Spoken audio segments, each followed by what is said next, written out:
పేరుతో సుందరీకరణ పేరుతో ఒక ప్రైవేట్ వ్యవస్థ సుందరీకరణ చేస్తుంది అని ఇక్కడ అధికారులు చెప్పడం జరిగింది. మేము ఇదే మా ఓంకార్ నగర్ వాసులు నీరు ఎత్తుగడ్డ ఆనకట్ట ఎత్తు చేస్తే ఆ ఓంకార్ నగర్ వాసుల ఇళ్ళు మునిగిపోతాయి, భవిష్యత్తులో వర్షాకాలంలో చాలా ఇబ్బందుల పాలవుతారని జోనల్ కమిషనర్ గారిని కలవడం జరిగింది. జోనల్ కమిషనర్ గారు ఏమన్నారు, మీ డిప్యూటీ కమిషనర్ను కలవండి, సంబంధిత సర్కిల్ తీసేస్తారు. మరి ఎంత తీసేస్తారు? మన గుడిసెల ముందునే వాళ్ళు అపార్ట్మెంట్ తర్వాత ఉన్నాయి. మరి వాళ్ళు ఉండాలా మనం ఉండాలా అంటే డబ్బు ఉండోడు లంచం పెట్టి వాళ్ళకి పర్మిషన్ ఇస్తారు. వాళ్ళు బిల్డింగ్ కట్టుకుంటానికి అవకాశం. మనకు డబ్బు లేకనే కదా, డబ్బు లేకనే మన గుడిసెలలో ఉంటాం. మనకి ఏం న్యాయం చేస్తుంది గవర్నమెంట్? పేదోళ్ళకి ఏం గవర్నమెంట్ చేస్తుంది? ఏం న్యాయం చేస్తుందో చెయ్యాలి, మాకు చెయ్యాలి. మాకు ఏ ఆడ నీళ్లు పోరాకుండా మొత్తం నీళ్లు నిండిపోయినా అవి పోయేటట్టుగా మాకు చెయ్యాలి. అధికారులు వచ్చి మాకు చేయాలి, అక్కడికి వచ్చి కదా నేను లేనునే కదా మాకు న్యాయం చేయాలి కదా. ఇంత 5 ఏళ్ళ నుంచి ప్రభుత్వం వచ్చి ఏం చేసింది? ఇంత ముందున్న ఏం చేయలేదు, ఇప్పుడు వచ్చిన వాళ్ళు కూడా ఏం చేయట్లేరు.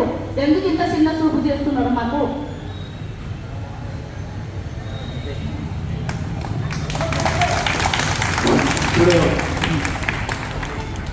నుంచి నీళ్ళు గురించి అక్కడ ఉన్న మురికి వాడు గురించి మేము తిరుగుతూనే ఉన్నాం.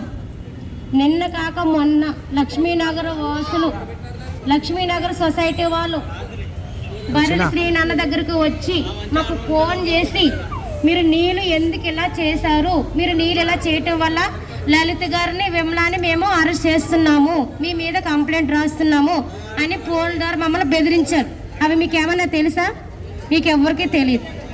ఎందుకు బెదిరించారంటే ఆ నీళ్ళు అక్కడ నిల్వ అయిపోయి దోమలు వచ్చి పిల్లల్ని కుడితే జ్వరాలు వచ్చేస్తాయి, కరెంటు స్తంభం అక్కడ ఉంది, కరెంట్ షాక్ కొట్టి చచ్చిపోతారు, పక్కనే బర్రెలు ఉన్నాయి, మనుషులు ఉన్నాయి.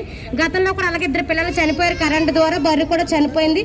ఆ ప్రమాదం కలగకుండా ఉండాలని మేము ఏం చేసాం, వాటర్ బయటికి వెళ్ళిపోవడానికి చేసాం. వాళ్ళు ఏం చేశారంటే వేరే వాళ్ళని తీసుకొచ్చి మమ్మల్ని పోలీసులు వచ్చి మిమ్మల్ని అరెస్ట్ చేస్తారని బెదిరించారు.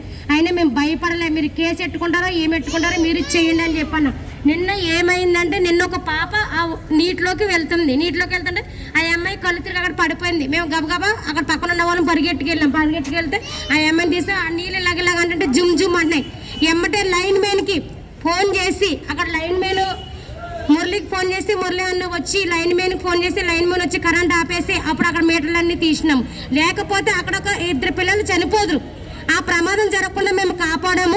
ఈ రోజు మనం ఇక్కడికి వచ్చిన సమస్య ఏంటంటే అక్కడున్న మురికి నీళ్ళ గురించి కాదు మనం వచ్చింది, మనకి అడ్డంగా చెరువు కట్ట వేస్తున్నారు. ఆ చెరువు కట్ట వల్ల మనకు చాలా ప్రమాదం రాబోయే కాలంలో ఉంది. మెయిన్ హైవే రోడ్ నుంచి కూడా నీళ్ళన్నీ వచ్చేసి మన గుడిసెలు ముంచేస్తాయి. అలాంటప్పుడు మన గుడిసెలన్నీ మునిగిపోతాయి. మనం ఆ గుడిసెలు మునుక్కోకుండా ఉండాలంటే మనం ఇటువంటి అధికారుల దగ్గరకు వచ్చి మన సమస్యను మనం చెప్పుకుంటేనే మనకి పరిష్కారం జరుగుతుంది. అందుకనే రాత్రి 12 గంటల వరకు మనం అందరం మాట్లాడుకుని ఇంటింటికి వెళ్ళాం. ఇంటింటికి వెళ్ళి రేపు ఎవరు డ్యూటీకి వెళ్ళకూడదు, ప్రతి ఒక్కరికి మన సమస్య, ప్రతి ఒక్కరికి మన బాధ తెలియాలనే చేసి మేము ఇంటింటికి వెళ్ళినప్పుడు మీరందరూ కూడా మా సమస్య కాదు మీ సమస్య మా సమస్య అని మీరు అందరూ కూడా స్పందించినందుకు చాలా సంతోషము. గత 30వ తారీఖు ఏప్రిల్ 30వ తారీఖున మేము కార్పొరేటర్ శ్రీకాంత్ గారి దగ్గరికి వెళ్ళాం. మా సమస్య ఇది ఉంది, మరి ఆ చెరువు కట్టు ఎత్తుగా వేసేస్తున్నారు, మీరు ఏమి స్పందిస్తారని చెప్పి మేము వెళ్ళినప్పుడు వాళ్ళు ఏమన్నారు తెలుసా? ఆయన ఏమన్నారు తెలుసా? ఓంకార్ నగర్ ప్రజలు నాకు ఏం అవసరం వద్దమ్మా, ఓంకార్ నగర్ ఓట్లే నాకు అవసరం వద్దు, మీకు అసలు ఏం మాట్లాడకుండా నాకు రావట్లేదు, అయినా కూడా సరే చేస్తానులే మీరు వెళ్ళండి అని ఏదో ముఖం మీద ఒక మాట మాట్లాడారు అంతే. ఆయన అనేసి ఆ లెటర్ ఇస్తున్నా కూడా లెటర్ తీసుకోవద్దు, వెళ్ళండి అని మమ్మల్ని పక్కకి గంటే. అంటే అధికారులకి ఎంత నిర్లక్ష్యమా, పేద ప్రజలంటే ఎంత నిర్లక్ష్యం ఉన్నప్పుడు ఓట్లు వేసేటప్పుడు మన దగ్గరికి ఎందుకు వస్తారో వాళ్ళకి బుద్ధి జ్ఞానం ఉంటే మన దగ్గరికి రారు కదా. మనకు కూడా బుద్ధి జ్ఞానం ఉండాలి. ఎందుకంటే వాళ్ళు వచ్చి సారాకో రూపాయలు పేకోట ఇచ్చేసినప్పుడు మనం తీసుకుంటాం చూడ, అది వాళ్ళకు చులకనైపోయింది. ఈ పొట్టు ఎవరైనా మన బస్తీలోకి వచ్చారనుకో వాళ్ళని మనం చెప్పుతోనే కొట్టాలి. ఎవరైనా సరే ఓటుతో కాదు, ఫస్ట్ చెప్పుతో కొట్టినప్పుడు ఎవరైనా రావడానికి భయపడతారు. ఈ రోజు మాకు మీ ఓంకార్ నగర్ ఓట్లే వద్దన్నారు. అసలు వాళ్ళ మురికి వాళ్ళండి, వాళ్ళ గొప్ప వాళ్ళు అండి. ఈ రోజు మేము అందరం ఎందుకు GHMC బళ్ళు ఆఫ్ చేసాం తెలుసా మీకు అందరికీ? మనం చెత్త తీయకోకుండా ఉంటే వాళ్ళకు కూడా గబ్బు వస్తుంది కదా, వాళ్ళు కూడా కమిషనర్ గారికి పర్మిషన్ చెప్తారు కదా, మా చెత్త తీయట్లేదని. మన సమస్య వాళ్ళకు కూడా తెలియాలి, వాళ్ళు తెలిసి కిందకి రావాలని మీ బళ్ళన్నీ ఆఫ్ చేసేసాం. ఈ రోజు ఎక్కడ కూడా చెత్త లీవ్ కూడా తీసేసినాము. మనతో పెట్టుకుంటే ఎక్కడికైనా వెళ్తామనేసి మనం నిరూపించుకోవాలని ఈ రోజు మన కమిషనర్ గారి దగ్గరకు వచ్చినాము. దయచేసి ప్రతి ఒక్కరూ కూడా స్పందించండి. ప్రతి కార్యక్రమాన్ని ముందుకు తీసుకెళ్ళి మన సమస్యను మనము పరిష్కరించుకునేదాకా మనము పోరాడదాము. ఈ రోజు కమిషనర్ గారి దగ్గరకు వచ్చాము. అవసరమైతే రేపొద్దుట ముఖ్యమంత్రి గారి దగ్గరికి వెళ్ళడానికైనా కూడా మనం వెనకాడమనేసి ఈ సందర్భంగా మీ అందరికీ తెలియజేస్తున్నాను.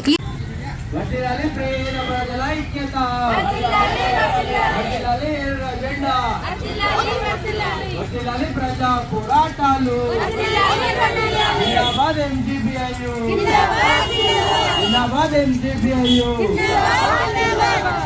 పరిష్కరించాలి ఓంకార్ వాసుల సమస్యలను, పరిష్కరించాలి ఓంకార్ వాసుల సమస్యలను.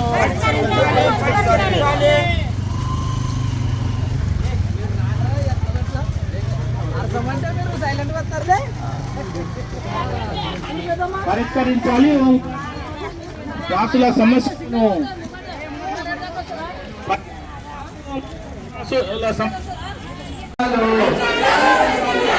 కల్పించాలి మౌలిక సదుపాయాలు. జిందాబాద్ ఎంజీపీఐయు, జిందాబాద్ ఎంజీపీఐయు, జిందాబాద్ ఎంజీపీఐయు. వర్ధిల్లాలి పేద ప్రజల ఐక్యత, వర్ధిల్లాలి పేద ప్రజల ఐక్యత, వర్ధిల్లాలి ప్రజా పోరాటాలు, వర్ధిల్లాలి ఎర్ర జెండా. పరిష్కరించాలి ఓంకార్ వాసుల సమస్యలను, అందించాలి ఓంకార్ వాసులకు మంచినీరు,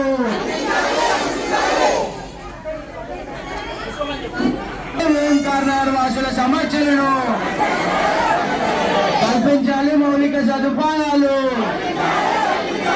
కల్పించాలి ఓంకార్ వాసులకు మంచినీటి సౌకర్యం, కల్పించాలి ఓంకార్ వాసులకు విద్యుత్ సౌకర్యం,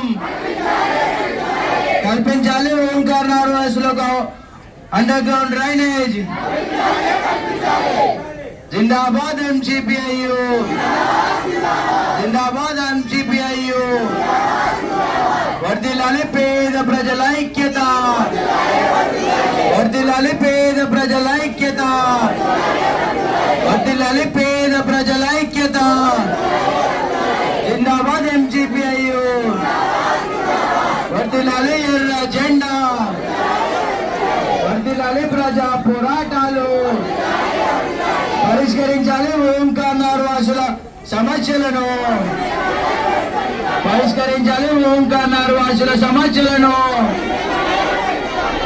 తగ్గించాలి నాయనమ్మ కుంటపై ఏర్పాటు చేసిన వాకింగ్ ట్రాక్ ఎత్తును, కాపాడాలి ఓంకార్ ముంపు బాధ నుండి. జిందాబాద్ ఎంజీపీఐయు. తగ్గించాలి నాయనమ్మ కుంటపై ఏర్పాటు చేసిన వాకింగ్ ట్రాక్ ఎత్తును, తగ్గించాలి నాయనమ్మ కుంటపై ఏర్పాటు చేసిన వాకింగ్ ట్రాక్ ఎత్తును.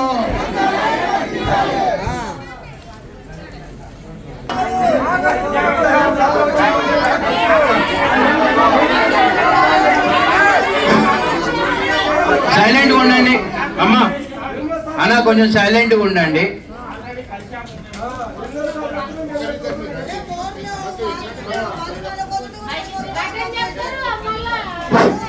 మేము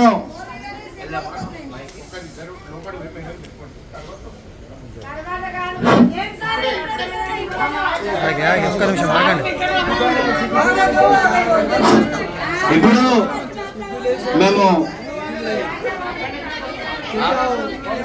నేను దర్శదన్న ఇద్దరం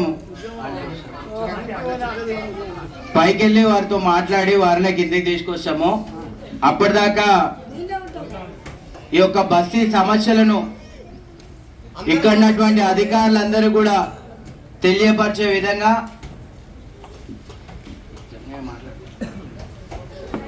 అనిల్ అంకుల్ మాట్లాడతారు.